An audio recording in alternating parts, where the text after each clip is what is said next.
can see. Mr McDonnell, thank you very much indeed for joining us. Now, we well remember that you tried to run in 2007, but you didn't get enough backing then. What makes you think you will this time? I'm not sure if I will. I think it's really difficult. I think the whole process now seems to be completely tainted. You know the rules now. The rules are that you have to have 33 Labour MPs to nominate you.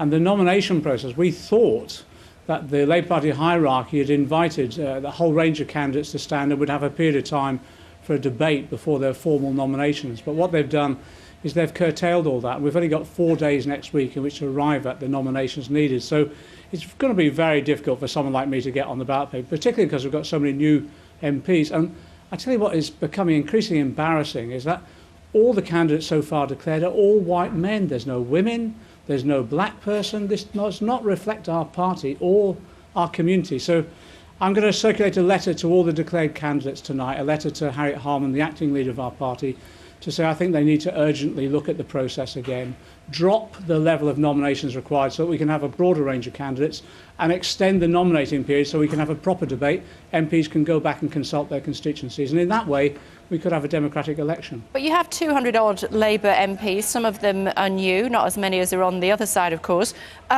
People know what you stand for, what you believe in. As I said, you tried to stand last time. So if you don't get the number of votes needed, it's presumably because they prefer some of the other candidates. Well, what's interesting is that the reason I put my name forward was because literally since Gordon Brown stood down, I've been telephone messages, texts, emails by their hundred of rank-and-file Labour Party members urging me to stand. Now, what this process does, it cuts them out completely. And the timescale is so limited now, Labour MPs have virtually no time whatsoever to go back and convene meetings with their constituency party members and then consult with them about who they should nominate.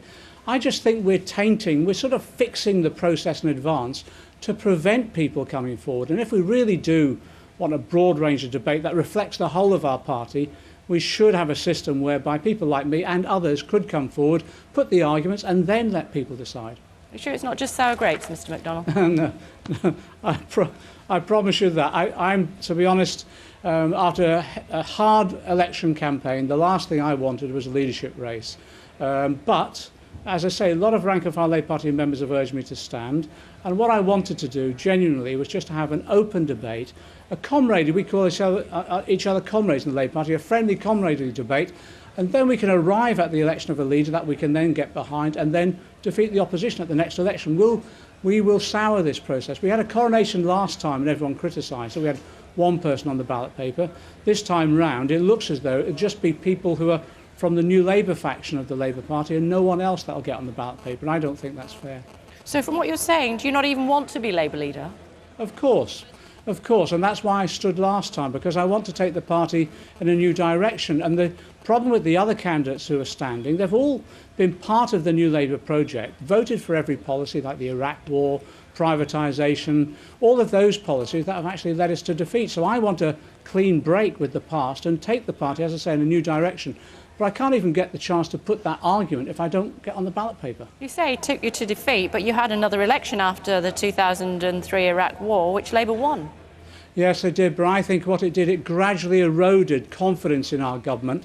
And over time, as a result of Iraq and now, unfortunately, Afghanistan, I think it's cost us severely. We broke the trust that we had with many of our supporters. And that coalition of support that we had that got us elected in '97 gradually has been section by section systematically alienated. And that's why we lost the last election. I want to try and rebuild that coalition. But we can only do it by democratic debate within the party. And that's why it's important to have a range of men and women standing from different political positions to enable us to have that debate. And you know, that's what the Conservatives did, and that's what the Liberal Democrats did when they had a leadership election. They had a range of candidates and they had a proper discussion and debate, and I think they were strengthened as a result of that. You can't really say that you lost the election as a result of the Iraq War, or one of the reasons that you lost the election was the Iraq War. I mean, the Conservatives supported you in the Iraq War, and they've won the election. No, let me just clarify that. It was one of the policies that alienated part of the coalition of support that got us elected in the first place. So that was one of the issues that broke that trust between us and many of our supporters. There's many other issues: privatisation of public services, the failure to deliver on tackling child poverty, the failure to lift pensioners out of poverty. There's a whole series of issues like that that systematically have alienated section by section of our coalition, and we need to put that coalition together But we can only do it, I think, with a radical break in the direction of travel of this party. OK, Mr McDonnell, good luck. Thank you very much indeed for joining us. Thank you.